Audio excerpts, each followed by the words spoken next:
Hey, welcome to SC Custom Designs, where we have purchased a few items that are going to help make our life in the woodshop just a little more convenient. One of them is this Dust Right. It's a dust hose mounting bracket. So essentially what you're getting is this. So just for a quick demo, I just hooked this to the back of my wood bench, which is just under 3 inches. The capacity for this is indeed 3 inches, so you can clamp this very conveniently there. And I just very quickly threw the hose there, so you can imagine if I'm standing here, it's going to go ahead and pull that dust in. Now my system here is a jet, and it is really amazing. I wish I got that many years ago. I just couldn't do it. So very easy to work. You just take this here and pull it like so, and boom, I am now free to connect it somewhere else. And I'm going to show you where. Sorry if you're watching on a big TV. I keep telling myself your subscribers don't like when you shake. So I'm trying to get better at that, folks. Alright, so here's how quickly it comes loose. Now what we're going to do is come over to the drill press,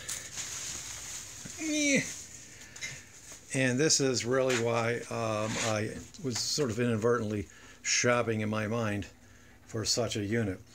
A couple weeks ago I was over here with a Forester bit, and I was doing repeated circles, and I had these templates in place that were helping me to do such things, quick work. But it was quite awkward to try to connect the round part you just saw that was on the end of my hose here. It just was really awkward. This here makes that very easy now. So I can just take it like this, clamp it down, put my hose in there, extend the hose almost next to the whole area, okay? Look at the flexibility. Sounds crude, maybe it is, but guess what? It works.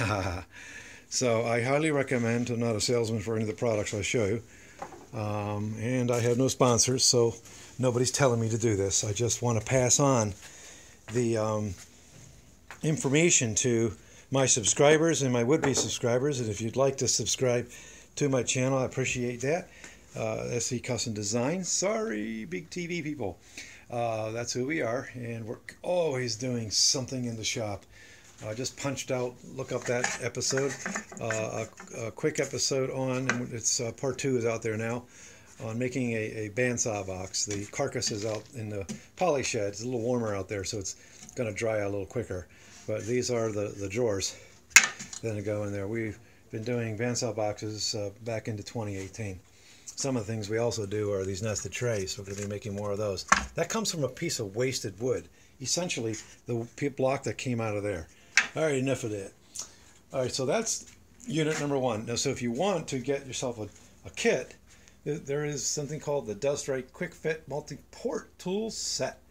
All right, and you can only imagine all the things that you can take advantage of. These are the things that come with it, okay? So that was pretty much a no-brainer. These clamps down here are very convenient, by the way. You can see the blue knob. It allows you to quickly come over and connect and disconnect. I actually had to do that. We're going to go on to the second thing I got, and that was a 4-inch swivel port.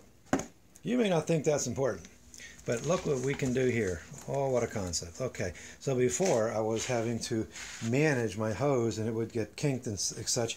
So much so, actually, that I snapped where this goes into, the port goes into my DeWalt planer. This actually is a Rockler swiveler, so that even with that on there, I managed to be in a rush. It's still working, okay. It's fine, but I managed to crack the housing. I may have to go ahead and get a new one soon. So, well, DeWalt, make one stronger. That shouldn't have to be a concern of mine. Besides the fact they put this in the middle of the unit. I'm not the first one to complain about that. And, you know, I'm not an engineer. You know, I don't know how hard that would be to take this and move it over, right? So, that's what I have to deal with. But the planer itself is stellar. For a benchtop planer, it does an amazing job and has lots of flexibility. So I diverted again, didn't I? So just imagine now, I can take this guy pretty much anywhere to my, where I don't have collection. You can see that this Lee D4 has a built-in dust collection. You don't have to get that with the Lee. Over here, oh my lord, look, we got another swivel that I put on the Jet. So I guess I've been doing it all along. I just forgot that I've been doing this. And so there you go. I guess I can't have enough of those. So there you go. I highly recommend it. Now this is pretty configurable too. You can mount this bracket this way, or with the length of it, or on the side. So you have options there too. What a no-brainer. So you might think that I work for a Rockler. Look at all the Rockler tools I have here. These are Bandy Clamps. These are the medium size. Phenomenal for attaching pieces of wood to, let's say you're putting wood to cap off some plyboard, okay? And this just takes it and clamps it right on. You got these guys here, which are squares. You can hook the stock in here, clamp it down, and the stock will join right there. Now you can screw it up and screw it together. I use these actually to make a big bookshelf. I'm actually sitting inside of the unit when I did the video, so look those types of things up. We have 400 plus videos, and we do a video or more a week, and we upload them. This is what I do on the side, by the way. This is not what I do full time. There's another unit. I haven't actually used it to date, but what it does, this circle router jig. So I can make basically circles or ovals for tables tops. Well, so that's pretty cool. I think I really needed it at the time when I got it as a Christmas gift from one of my kids, but I just haven't used it yet. You can see that I've got another Rockler thing here. We might as well just talk a little bit more, being that this is really all about tips and how to make our life easier. This set here I use all the time, okay? It speaks for itself. It's counter bores and drills. You can see this is at a little bit of an angle there, a taper there. These guys are super convenient for drilling between hinges. So you'll find that you try to line that up just so. They even, there's this tool here that I really like to use. This guy right here. I don't remember what company this is. Let's see if the technology can help me out. It's not going to help me, of course. Let's try to grab it from over here. Ooh, lots of light. Sometimes the camera just decides that it's going to blind us all. It's going a little bit more, and I'll give up on it just about now. So at any rate, I really can't see what that is. General, I think it says General number 85 or 9. But this is what this does. You put it down, you push, and you hit that with a hammer, and it's going to give you a little pilot hole. Okay, so that's what I used to do before I got this. Is I used to do that specifically for putting hinges on. This, my friends, basically there's a drill bit in there, and it's going to drill out that hole for you. So this, then you got your bits in here. I don't really open this up to use my bits so much, but for sure using these guys. These I've used over and over and over again. I think this one more. I have misplaced the boring unit here. This actually not so good. It comes loose, and that may be what happened. Is it came loose, and I'm like, goodbye. Whatever. So, but in general, I'm telling you, I use this guy. It's in my back pocket, so to speak. Comes with a nice handy little clamp for your belt, like this. Rockler woodworking and hardware set. So that is really cool. We're going to do an episode within the next couple of weeks on Japanese saws and or otherwise saws like this, okay, that are extremely convenient for various reasons and purposes. but I'm starting to get back into hand dovetail jigs. Steve, you got the best dovetail jig in the world, and it is. Prove me wrong.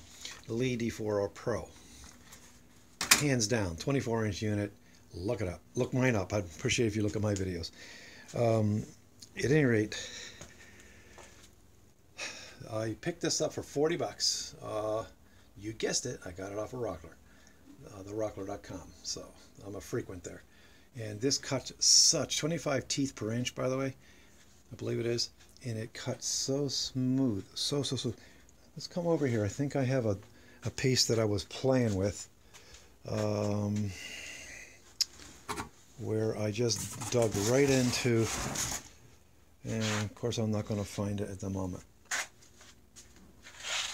Is it this piece? No, but it's, trust me, it's like a razor small. So we're gonna just demo the various types of saws. I've only got 3 of them. Okay, so but this is my very first Japanese. It's called a pull. It's a pull saw. So there you go. All right, thanks for coming to my shop. You know I can't do short videos. But thanks for coming in my shop. I appreciate it. That if it's your first time, please understand we got 400 plus videos, 415. We're up to 236 subscribers. So over the weekend when we picked up 3 more subscribers, welcome subscribers, and welcome specifically our friend from Mozambique. He asked.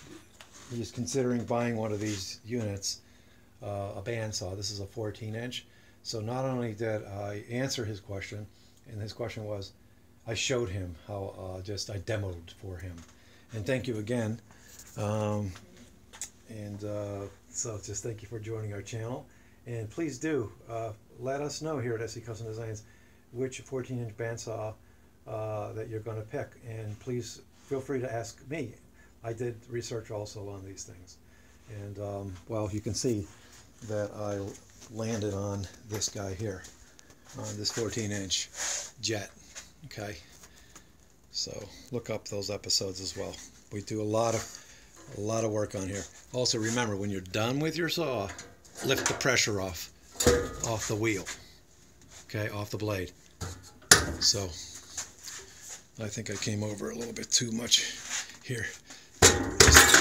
All right, yeah, take the pressure off the blade. Your blade's going to last longer, and your wheel is going to say, thank you.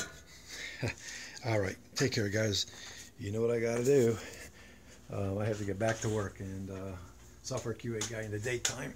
Whoops. And we love doing the woodworking at night and weekends. So doing 2 shows this year in 2018, maybe 3 shows. So look forward to showing you all about those.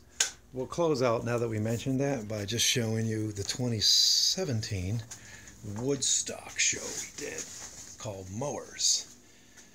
Okay, they just put that right on a rock like this. This is a semi-permanent sign that's down in Woodstock, right in the heart of Woodstock. What a place to go for your first venue. And here is our setup, our gig. So all right, thanks guys, take care, and once again, thanks for coming into my shop. As we're closing out, wish I had some music playing for you, but these are items we made for last year's Woodstock. Pop and drop, pop open your favorite beverage, got dovetail trays at the bottom. These are beer caddies with a convenient pop on the side.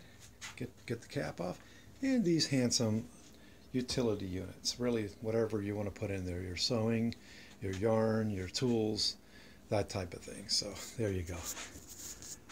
Thank you, and for real, goodbye.